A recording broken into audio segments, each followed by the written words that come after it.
Bom dia a todos. Que bom podermos estar aqui mais uma manhã para juntos refletirmos nestes dias aparentemente tão conturbados, onde ligamos os noticiários e sempre recebemos tantas informações que nos fazem às vezes pensar assim, caramba, eu estou no meio disso tudo, mas será que tanta gente que pensa diferente de mim? A verdade é que todos, né, a maioria de nós pensamos iguais. A maioria de nós pensamos num mundo que seja mais empático, que seja mais acolhedor, que seja mais amoroso, mas isso não dá muito ibope. O que dá ibope no noticiário é justamente aquilo que nos provoca esse comportamento, né, até assustado, imaginando como isso, né? Como ainda existem pessoas que não despertaram para o fato de que todos nós estamos numa trajetória coletiva para que possamos crescer juntos. Mas às vezes isso nos traz, né, um certo sofrimento, uma certa dor. E a nossa proposta é, em todas as manhãs, podermos começar os nossos dias antes de sairmos acelerados, ligados no piloto automático, que a gente possa ter aquele instante de reflexão, para aqueles mais disciplinados que possam iniciar seus dias com a oração, a meditação, a reflexão, e aí sim prontos para mais um dia. Mas alguns, infelizmente, não conseguem isso, porque já precisam acordar e o relógio da matéria convidando para aquele compromisso que é tão importante. Então, muitas vezes, é justamente no caminho para o trabalho que a gente se permite, né, aquietar um pouco o coração para escutar uma mensagem, algo, e é essa nossa proposta, que a gente possa, né, nesse nosso grupo aqui do WhatsApp, pouco a pouco, todo dia, estar compartilhando mensagens, experiências que possam nos fazer refletir e sentir o quão importante é estarmos plenos diante da vida. Essa semana eu gostaria de convidar vocês para a gente fazer uma reflexão juntos aqui desse livro, ó, Para a Vida Toda Valer a Pena. Eu não estou conseguindo aqui trabalhar direito na câmera, mas ele é um livro que foi publicado pela doutora Ana Cláudia Quintana Arantes. Eu conheci a obra da doutora Ana Cláudia durante a pandemia. Ela tem dois outros livros que foram publicados antes deste e que eu gostaria assim muito de indicar para vocês, porque são livros muito bons. O primeiro livro tem um título que é A Morte é um Dia que Vale a Pena Viver. E o segundo é Histórias Lindas de Morrer. Alguém poderia dizer assim, nossa, Roberta, mas você está tão mórbida hoje. A verdade é que a doutora Ana Cláudia ela trabalha com cuidados paliativos. Então, ela nos dá uma experiência, uma visão de morte que é bem interessante. Porque a verdade seja dita, né? Por mais que nós tenhamos crenças, né, espiritualistas e nós acreditemos que este aqui é um único momento de nossa trajetória, mas que não acaba, que nossa vida continua, mas nossa vida, né, da forma como ela está moldada, essa nossa vida material, ela é única. Um dia todos nós vamos morrer. Podemos despertar em outro plano, mas nós iremos ter esta etapa da morte. Isso é uma coisa que todos nós sabemos. E o convite que eu queria fazer a vocês era justamente para essa semana a gente refletir sobre alguns pontos que a doutora Ana Cláudia traz para a gente nesse livro. É um livro muito bacana, né? Esse terceiro livro dela, Para a Vida Toda Valer a Pena. Porque é um livro que, ao contrário dos dois outros, ele não vem falar de morte, ele vem falar justamente da vida. Mas ele vem falar de um lado da vida que a gente muitas vezes nega, que muitas vezes a gente tenta não pensar, que é sobre envelhecer. E ela começa justamente na introdução falando assim, que chegou o momento de não mais escrever sobre o final feliz. Ela quer jogar luz sobre o durante feliz. E aí na introdução, ela vai começar justamente a falar sobre o deserto. E ela pergunta assim: vocês já estiveram no deserto? E ela vai falar um pouco sobre a experiência que ela teve quando esteve no deserto do Atacama, no Chile, por exemplo, em que ela diz que foi um dos lugares mais lindos que ela já visitou na vida. E eu abro um parênteses aqui. Eu nunca fui, mas eu tenho uma amiga que foi. E eu sempre quis ir à Europa, fazer várias coisas, assim, vários destinos, mas o Atacama virou meu próximo destino de viagem. Assim que eu tiver, porque o lugar é fantástico. Mas é um lugar onde a natureza ela é sublime e perfeita na arte dos extremos. Durante o dia, cerca de 40 graus Celsius, mas à noite, 15 graus negativos. Olha só quanto extremo, né? Um silêncio de verdade, em que é possível escutar o som do ar passando pelo nariz, entrando nos pulmões e saindo pelas narinas. Ana Cláudia diz que até experimentar esse silêncio do deserto, ela nunca tinha passado pela oportunidade de escutar um silêncio real. Ela diz também que encontrou lá o mais belo céu diurno, sol pleno, nuvens formadas em formatos diferentes, e aí vai falando de suas experiências. Ela nunca esqueceu dessa viagem e se apropriou, né, das memórias dessa viagem para criar uma metáfora que a ajuda a explicar o que ela deseja trazer nesse livro como proposta, que é o processo de envelhecimento. E aí ela faz uma analogia com um outro deserto, também muito conhecido, que é o deserto do Saara. Ela diz que nunca esteve lá, mas assim como todos nós, né, de tanto ouvir falar, a gente tem uma ideia, porque a gente sempre está vendo documentários, está sempre ouvindo as pessoas falar. Ela diz que tem fascinação por aquele mar dourado de perder a vista. Nesse ponto eu discordo um pouco dela. Não tenho tanta fascinação assim, não. O céu do Atacama me enche mais os olhos. Mas, de qualquer maneira, ela vai dizer que esse maior deserto do planeta tem cerca de 9,4 milhões de quilômetros quadrados. É um pouco maior do que a área total do Brasil. Lá chove menos do que 100 milímetros por ano. Para dar uma ideia, num único domingo chuvoso de fevereiro de 2020, a cidade de São Paulo recebeu 114 milímetros de água. Olha só como chove pouco, né? No Saara, a temperatura durante o dia é ainda mais extrema do que a temperatura do Atacama. Passa de 50 graus Celsius. À noite esfria e chega a atingir os mesmos 15 graus negativos do deserto chileno. As tempestades de vento são constantes. Mas aí chega um ponto que a doutora Ana Cláudia pergunta assim para a gente: o que o Atacama e o Saara têm a ver com essa ideia de envelhecimento, desse processo de envelhecimento? E aí ela nos convida a um exercício de imaginação. Ela pede que a gente pense assim: suponhamos que nós dois, eu e você, né, tenhamos hoje 40 anos, eu um pouco mais, já estou no 44, mas vamos lá. Vamos firmar um compromisso. Daqui a 30 anos, quando tivermos 70, vamos nos mudar para o Saara e vamos morar lá para sempre. A única forma de nós não embarcarmos nessa viagem é se nós morrermos antes.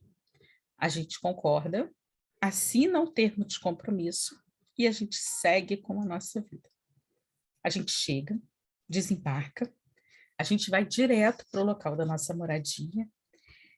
Quando está amanhecendo, a gente se aventura numa caminhada. O dia está lindo. Só que menos de uma hora depois, a gente vai comentar assim: caramba, mas aqui é quente, né? É bem quente mesmo. Sinto muito, mas você sempre soube que no deserto fazia calor. Ah, mas venta muito. Venta, mas você também sabia disso. Passamos 30 anos esperando por esse dia e de agora em diante você está na nossa casa, não tem mais como voltar atrás. Ah, mas eu não quero viver assim. Lamento, combinado é combinado. Você teve 3 décadas para morrer e não morreu. Agora tem que se acostumar. Ai, doutora Ana, eu sabia que era quente, mas não sabia que era tão quente. Além disso, não trouxe protetor solar, não trouxe óculos escuros para proteger os olhos de tanta luminosidade. Sinto muito, vamos ter que seguir, mesmo sem o protetor e os óculos. A gente vai passar o dia inconformado com a situação, mal acredita que isso está acontecendo. Cai a noite, a gente percebe, nossa, como faz frio aqui à noite, né? Eu não tenho agasalho nem cobertor para suportar temperaturas que sejam tão baixas. É o deserto. A gente teve muito tempo para pesquisar sobre ele. E, mediante tal comportamento, é possível que a gente tenha sido, assim, um bom praticante do momento presente, porque a gente não teve nem tempo para pensar nesse compromisso firmado para 30 anos, né? Não teve nem tempo de pensar um pouquinho sobre o futuro do domicílio. Será que a gente precisava ter trazido comida, água? E esse é o caminho do despreparo. O deserto não costuma ser hospitaleiro com os viajantes distraídos, nem mesmo com os mais abastados intelectual, social e financeiramente. Ele guarda surpresas bem desagradáveis para quem o desrespeita e não se prepara para estar ali nele. Então, chega um momento em que só resta acreditar que é capaz de aprender a lidar com a realidade. E aí, dentro dessa metáfora, né, e desse convite que a doutora Ana nos faz a essa visualização, a esse exercício de imaginação, como ela diz, ela nos traz o Saara numa metáfora com a nossa velhice, com o nosso processo de envelhecimento. Se nós não morrermos antes, é certo que nós vamos envelhecer. E se sabemos desde sempre que vamos envelhecer, como explicar o fato de que nós não vamos nos preparar para isso? Por que nos permitir chegar ao deserto sem o protetor solar, sem o agasalho, sem a comida? Não importa se você é pobre ou rico, se você não respeitar esse futuro e se planejar para estar nele pelo resto da vida, é possível sim que você encare um tempo sombrio e difícil. E aí não é ficar aplicando botox que vai resolver, né? Não é ficar acompanhando todos os avanços da medicina estética, porque não é o que está por fora, é o que está por dentro. O preparo é maior. Então, a verdade é que muita gente sabe que envelhecer implica, sim, desafios grandes. Mas a verdade é que muita gente prefere, deixa para lá, quando chegar a gente encara, né? E a verdade é que muitas vezes, ao se deparar com esse deserto, é um processo que não tem mais volta. E a gente precisa, né? Muitas vezes não é um processo que não tem mais volta. A gente vai precisar se deparar com o que a gente tem e com a bagagem que a gente trouxe até ali. Então, esse livro da doutora Ana, ele tem por objetivo ser uma espécie de guia para nos auxiliar a chegarmos mais preparados nesse deserto, né? Envelhecer é um processo complexo, que não se limita a essa saúde física, envolve um bem-estar mental, as emoções, a nossa sociabilidade. E aí ela vai justamente propor nesse livro alguns pilares que vão associar, né, que vão ajudar a trabalhar todas as perdas que são decorrentes desse processo. Porque sim, envelhecer implica em perdas que são indissociáveis a esse processo. São perdas das pessoas queridas, perdas de movimentos, de liberdades. Por outro lado, né, no texto da doutora Ana, ela nos traz também uma mensagem de esperança, de um tempo de vida que pode ser recheado de alentos, com pequenas e grandes alegrias. Isso é possível, mas a gente precisa estar preparado para isso, sem perder um minuto sequer. Então, ela vai, nesse momento, discutir com a gente o que a gente vai fazer com o nosso tempo de vida até que a morte nos leve. Aí a gente fala assim, mas eu vou ficar pensando em morte, o que é isso? Ai, é tão terrível ficar pensando isso. Mas é verdade, a gente precisa ter clareza disso. Por que será que nós somos a única espécie que nascemos com essa consciência de que um dia vamos morrer? Qual a finalidade de nós termos esse conhecimento, de nós sabermos que um dia esta nossa vida material, ela terá um fim, ainda que continuemos a vida espiritual, mas esta nossa vida material, ela tem um fim. Qual o propósito de nós termos essa consciência? A gente tem que se perguntar sobre isso.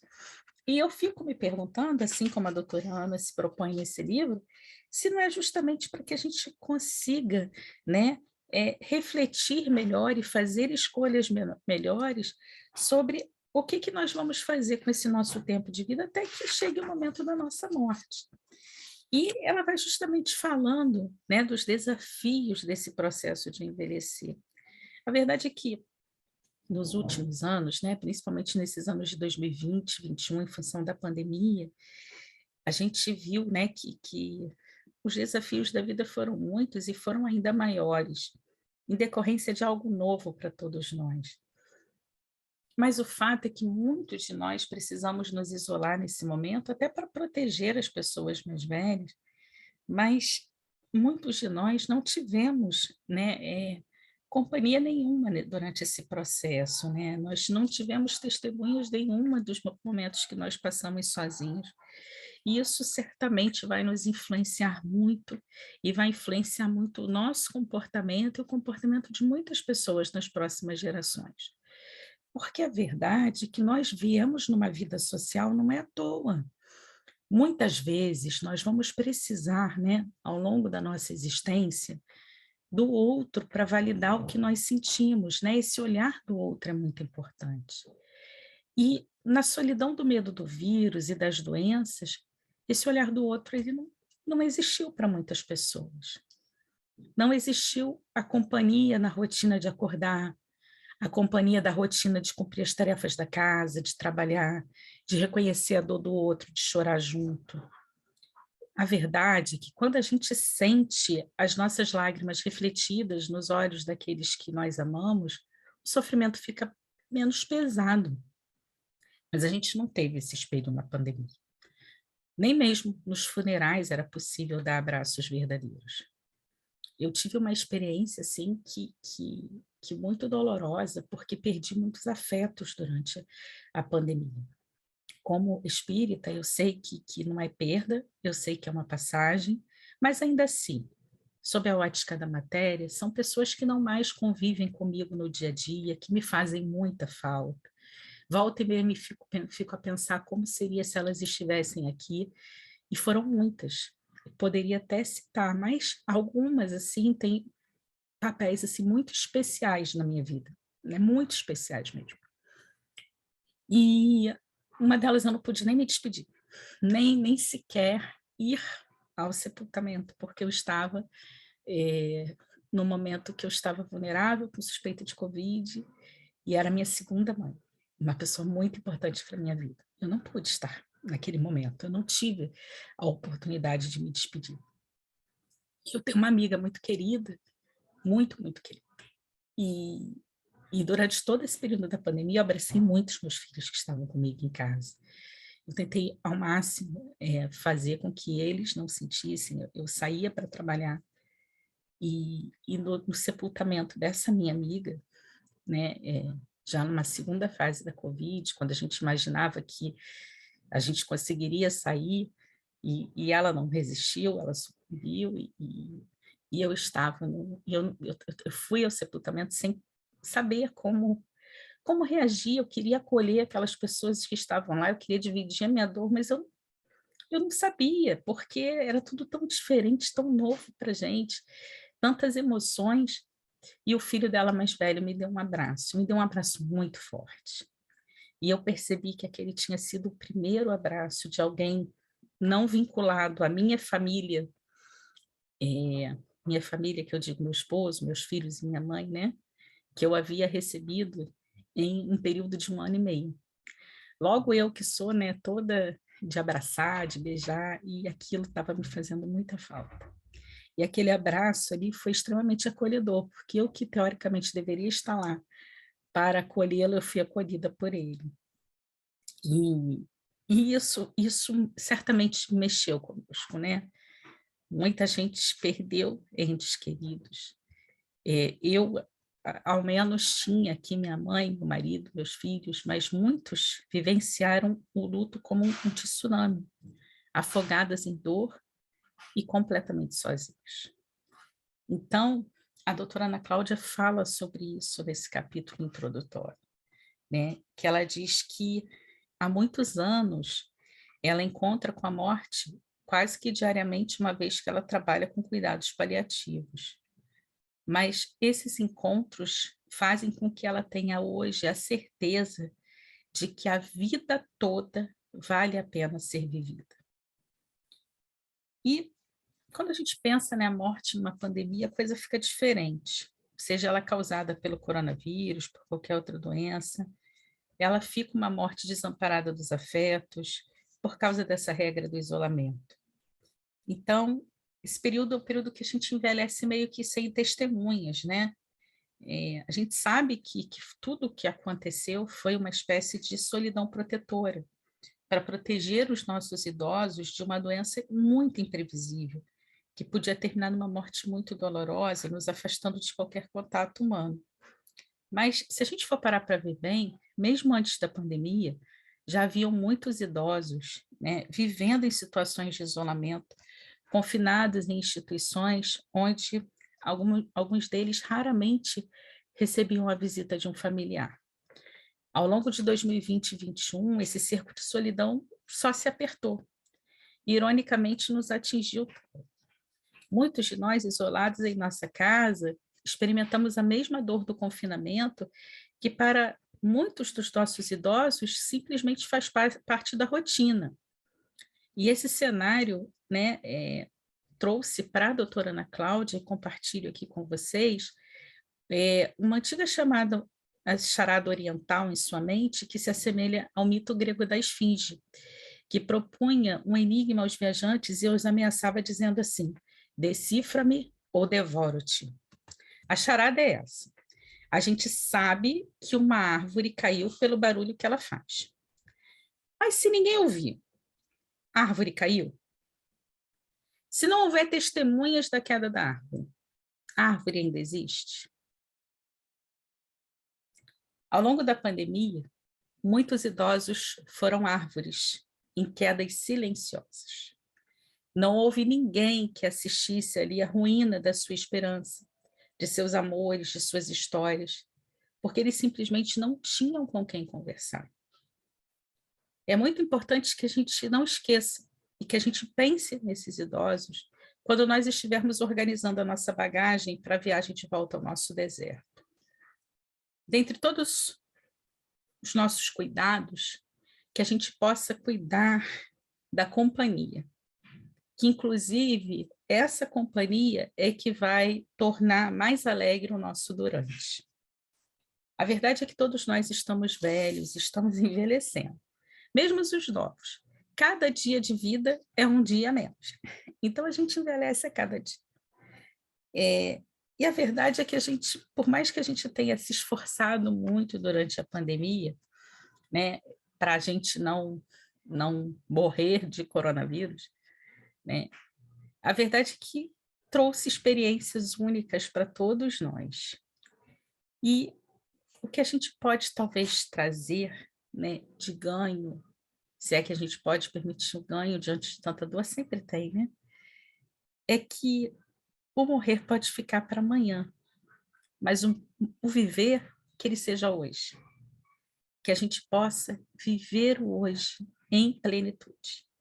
Que a gente possa ter mais consciência da nossa vida. Que a gente possa valorizar mais cada oportunidade da nossa vida. Às vezes a gente deixa de viver imaginando como poderia ser. Imaginando, mas eu podia ter feito isso. E a gente entra numa escala de sofrimento em que a gente não vive com as condições, com as oportunidades, com o que a gente tem, com o que é real na nossa vida. E sim, vale a pena viver com os recursos, com a estrutura, com o que a gente tem. O que passou, a gente já não muda mais. O futuro depende do hoje. Então vamos fazer do hoje, né, o melhor possível. E é esse convite que eu faço a vocês. Durante essa semana, nós vamos estar refletindo sobre essa obra da doutora Ana Cláudia, né? Hoje a gente falou só sobre a introdução. Amanhã eu espero vocês para a gente falar sobre o capítulo 1º, que é o acolhimento desse envelhecimento. Espero todos vocês. Muita paz, um dia de muitas experiências positivas. Para você que é dono de casa, tenta hoje cuidar da sua casa de uma forma diferente, fazer o seu lar um pouquinho mais especial, Para você que está saindo para o trabalho, tenta manter a paciência, mesmo naqueles momentos em que o nosso mundo interior quer explodir, mas vamos trabalhar e exercitar essa paciência diante do mundo. Às vezes aquela pessoa difícil do nosso caminho é alguém que está com tão mais problemas do que nós e o que precisa é só de ser acolhido na sua dor, encontrar um pouquinho de amor, de ternura diante da vida para mudar seu estado de espírito. E às vezes é numa pequena atitude no nosso dia a dia que a gente vai mudando, né? Ontem, no vídeo que eu compartilhei aqui no grupo, o Leandro Carnal falava justamente da, daquela frase de Gandhi, né? Que a gente seja a mudança que a gente espera do mundo, que a gente possa realmente tentar ser a mudança que a gente espera no mundo. Que a gente possa trazer componentes dessa mudança para o nosso dia a dia e fazer a nossa parte, por menor que seja, mas que ela seja feita. Muita paz. Até amanhã.